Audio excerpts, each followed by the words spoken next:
আসসালামু আলাইকুম। আজকে আপনাদেরকে দেখাবো কারেন্টের চুলার ব্যবহার। আমি প্রায় 3 বছর ধরে কারেন্টের চুলা ব্যবহার করছি। তো অনেকের হয়তো ধারণা যে কারেন্টের চুলা কোনো রিস্ক আছে নাকি, কীভাবে ব্যবহার করব, কোনো সমস্যা হবে কি না, বিভিন্ন ধরনের প্রশ্ন অনেকেরই থেকে যায়। তাই আমি ভিডিওটা বানালাম। আমার অলরেডি প্রায় 3 বছরের ভিতরে 3টা কারেন্টের চুলাই ভেঙে গেছে, নষ্ট হয়ে গেছে। তো এই কারেন্টের চুলাটাও নতুন, এই প্রায় 1 সপ্তাহ হলো নিয়ে আসলাম।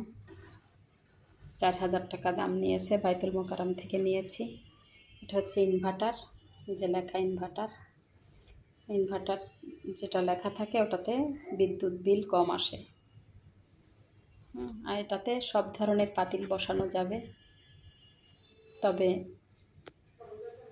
যদি আমরা একটু বুঝে শুনে চালাই তাহলে কারেন্ট বিলও কম আসবে আর চুলা অনেক দিন টিকে থাকবে। যেমন এইরকম চুলার ভিতরে সাধারণত আমরা এই ধরনের পাতিল বসালেই ভালো, সসপিন টাইপের পাতিল বসালেই ভালো। এগুলা বসালে যেমন মাঝখানে এটার এই যে মাঝখানের চাপটা পড়বে না। আর যদি আমরা কড়াই টাইপের বা এরকম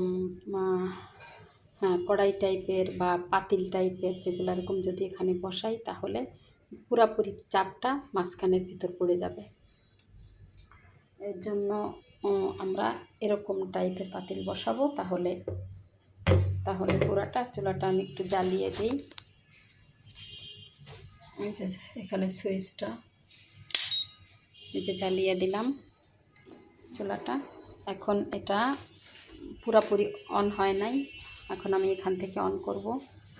এই যে এবার এখানে যে হাতের চিহ্নটা দেওয়া এখানে দিলাম, ব্যাস কততে আসলো 1300। এটা কিন্তু আরও বাড়বে, আরও বাড়ানো যাবে।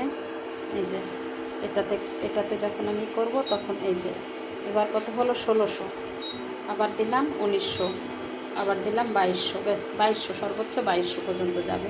আমি যদি কমাতে চাই তো এটা দিয়ে কমাবো। এই যে 1900 আসলো, 1600, 1300। তা আমি সবসময় 1300 দিয়েই করি, 1300 দিয়ে করলেই কাজ হয়ে যায়। যে দেখেন তাপটা কীরকম বাড়ছে। এই চুলাতে আসলে কোনো ধরনের রিস্ক নাই আমার জানা মতে, আমার কখনো ওরকম তেমন কোনো সমস্যা হয় নাই। তবে এই চুলার আগের চুলাটা কি হয়েছিল, মানে ভিতরে আগুন ধরে গিয়েছিল চুলাটা।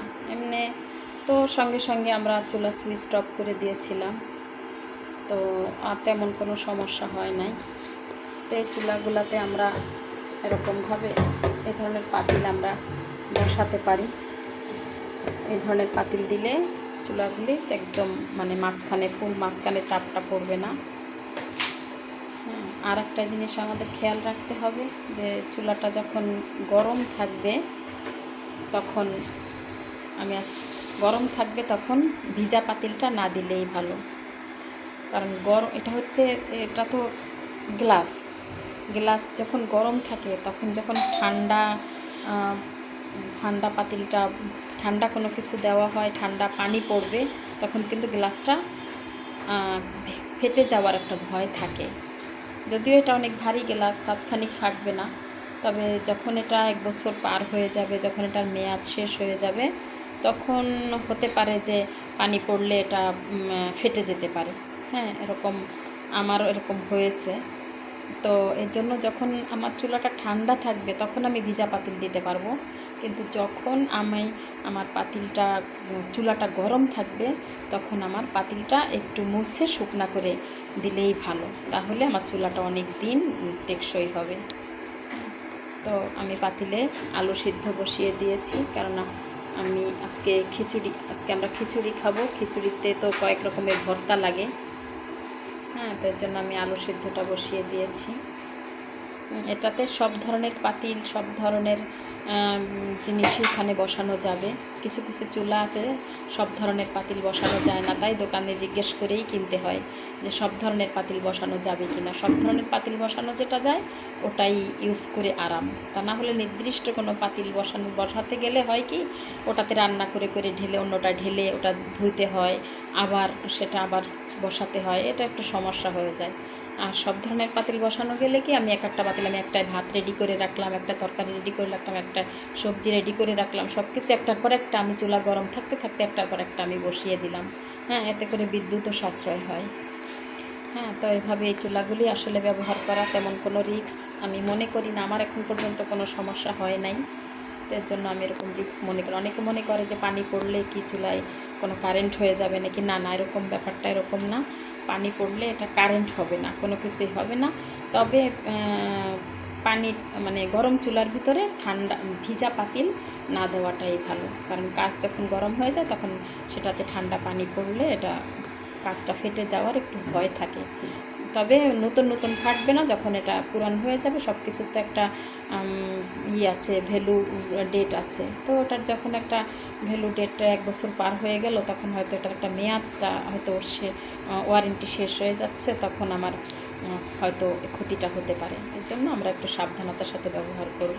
আর একটা জিনিস হচ্ছে, এই চুলার ভিতরে ভাত রান্না করা সবচেয়ে থেকে বেশি আরাম কি, বসা ভাত রান্না করা যায়। যখন ওই ভাতটা রান্না করব তখন আমি পোলাওয়ের মতো পানিটা মেপে ঢেকে বসিয়ে দেব।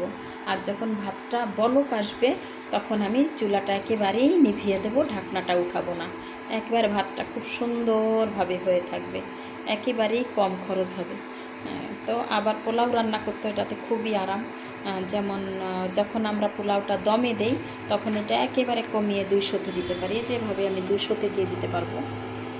এইভাবে আমি এটা দিয়ে যখন আমি করব তখন কিন্তু একেবারে 200-তে, এই যে 200-200-র পরে কিন্তু আর কমবে না, এরকম 200-তে দিয়ে যাবো। যখন দেবো তখন এটা দমে দিয়ে দিতে পারবো, আর এটা নিচের থেকে লাগবে না, পুড়বে না, কিছুই হবে না। এটা বিভিন্ন পাওয়ার দিতে পারবো। গ্যাসের চুলা যেমন আমরা পাওয়ার কমাতে পারি, বাড়াতে পারি, এটাও তদ্রুপ আমরা পাওয়ার কমাতে পারবো, বাড়াতে পারবো। 2200 পর্যন্ত পাওয়ার আমরা দিতে পারবো এটাতে। তো এই চুলায় রান্না করে আসলে খুবই আরাম, আমার কাছে ভালো লাগে, খুবই আরাম লাগে রান্না করে। কারেন্ট বিলও খুব বেশি পরিমাণে আসে না। তো আমার তো বড় ফ্যামিলি, আমার ফ্যামিলিতে 8 সদস্য। তো আমার হয়তো 1000 টাকার মতো কারেন্ট বিল আসে। খুব বেশি একটা বিল আসে না আমার। তো আপনারা ব্যবহার করতে পারেন, নিশ্চিন্তে ব্যবহার করতে পারেন, কোনো সমস্যা নাই। তবে একটু বুঝে শুনে চালালে কারেন্ট বিলও কম আসবে। আর চুলাটাও অনেক টেকসই হবে যখন আমরা একটু বুঝে শুনে চালাবো। পাতিল বা কড়াই টাইপের জিনিস এর করে দেবো না, সসপ্যান টাইপের এরকম ছড়ানো জিনিসগুলাই আমরা দিব, তাহলে অনেক দিন আমরা এটা ইউজ করতে পারবো।